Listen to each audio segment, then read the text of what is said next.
वेद व्यासी महाराज से नारद मुनि कह रहे प्रभु अब आप ऐसे वेद को लिखिए जिस वेद के सुनने से व्यक्ति के जीवन का कल्याण हो जाए, ऐसे वेद को सुनाइए। अब अरे महाराज क्या बात कर रहे हो? बोले बिल्कुल, अब ऐसे वेद की जरूरत भारत को है।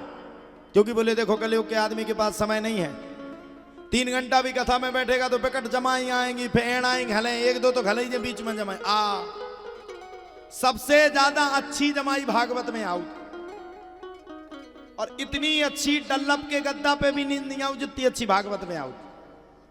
दे तेरे का 2-3 चाची यारा ने तो सो के फिर आओगे कछु तो हो गई भागवत, हो गई, चले घर में ऐसी भागवत सुनने। अब सुनो, पिसी की पिसी चली गई, पिसी की पिसी चली गई तुम उनके चक्कर में। सामे बाबा मुड़ी खोजाउद बैठो, हे भगवान तुम उनके चक्कर में पिसी की पिसी चली गई, तुमने भागवत की भागवत नहीं सुनी। अब बताओ। नारद मुनि बोले बोले महाराज सुनो, मैं तुम्हें पूर्व जन्म की कथा सुनाता हूं। नारद मुनि कहते मैं भी पूर्व जन्म में एक दासी का पुत्र था।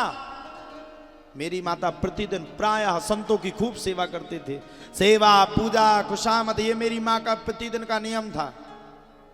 मैं ये सब अंधविश्वास मानता था। आज के बालक होते ना एक दूसरे में अंधविश्वास मानते, ये क्या है? भगवान की भक्ति करना ये क्या है? भगवान की शक्ति को पाना ये क्या है? 24 घंटे भगवान की भक्ति करो, ये सब ढोंग है। आज के नए बच्चे कहते हैं। अच्छा, साथ ही साथ में ये भी कहते अब जब बूढ़े हो जाएंगे तब करेंगे भगवान का भजन। ऐसे कद जैसे ऊपर से लिखवा के ले आए हो रजिस्ट्री की तुम्हें बूढ़ो अवैया होने, और ऐसे कद जैसे 100 साल तक जीने हुए। लिखा है, भागवत कह रही है, वेद शास्त्र कह रहा, पद्म पुराण कह रहा, काल ब्याल मुखग्रास त्रास नैणास हेतवे श्रीमद भागवतम शास्त्रम कलौ कीरेण भासितम। काल ब्याल मुखग्रास त्रास नैणास हेतवे, भागवत कह रही है काल रूपी सर्प हमें डस रहा है, हम मर रहे हैं। सबको जाना, कोई मर जाए तो बड़े खुश हो जाते, अरे राम राम राम वो फलाना मर गो कितना अच्छा था। अरे वो जा रहा है, तुम्हारी ट्रेन पीछे से आ रही है, उसकी आगे तुम्हारी ट्रेन पीछे है, वो 10 साल बाद वो आज मरा, तुम्हें 10 साल बाद जाना है। अच्छा एक बात बताओ, आपके गांव में हम कथा करने के लिए आए, मान लो हम बैग लगा के ना आए होते, गमछा लेके ना आए होते, कपड़ा लेके नहीं आए होते तो क्या पहन लेते? पहनते तो जब तैयारी की होती। हम लोगों को भी सफर करना है, जिंदगी की ट्रेन में हम बैठे हुए हैं और मंजिल तक हम लोगों को पहुंचना है। और जिस दिन हमें मंजिल पर पहुंच जाना है, अगर हम बिना कपड़े के बिना बैग के चले गए तो गंदे कपड़े पहनेंगे तो दुनिया हमारा सम्मान नहीं करेगी। कहने का सीधा सीधा मतलब,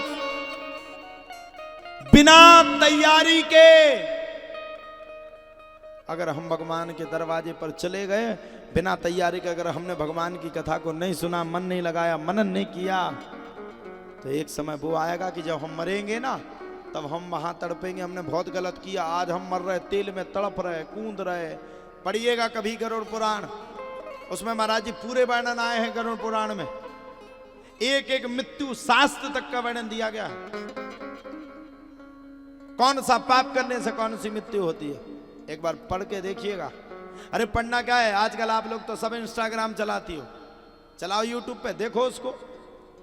नारद मुनि भी कह रहे हैं मैया मैं भी 24 घंटे भगवान का भजन नहीं करता था, भगवान की भक्ति नहीं करता था, भक्ति में शक्ति नहीं लाता था,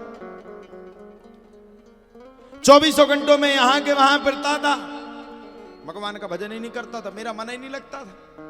मेरी माता संतों की बड़ी सेवा करती थी, इतनी सेवा इतनी सेवा इतनी सेवा जिसकी कोई सीमा नहीं।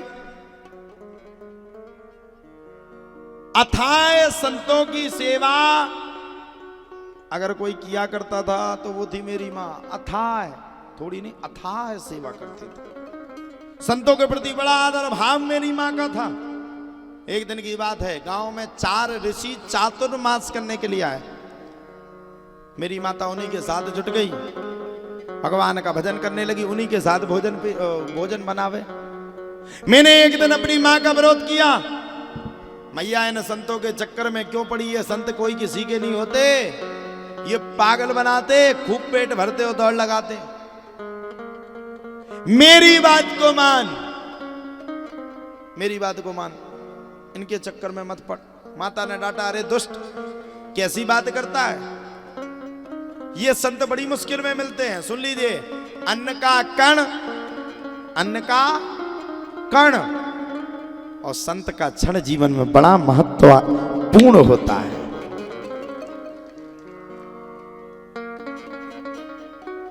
अन्न का कण और संत का क्षण, ये हर किसी को मिल नहीं सकता। जिस दिन आपको अन्न खाने के लिए मिल जाए और संत का एक क्षण आपको कथा सुनने के लिए मिल जाए, समझ लो भगवान ही उस संत के रूप में आपके सामने प्रकट होकर के चले आ रहे हैं। भगवान ही पधार रहे हैं।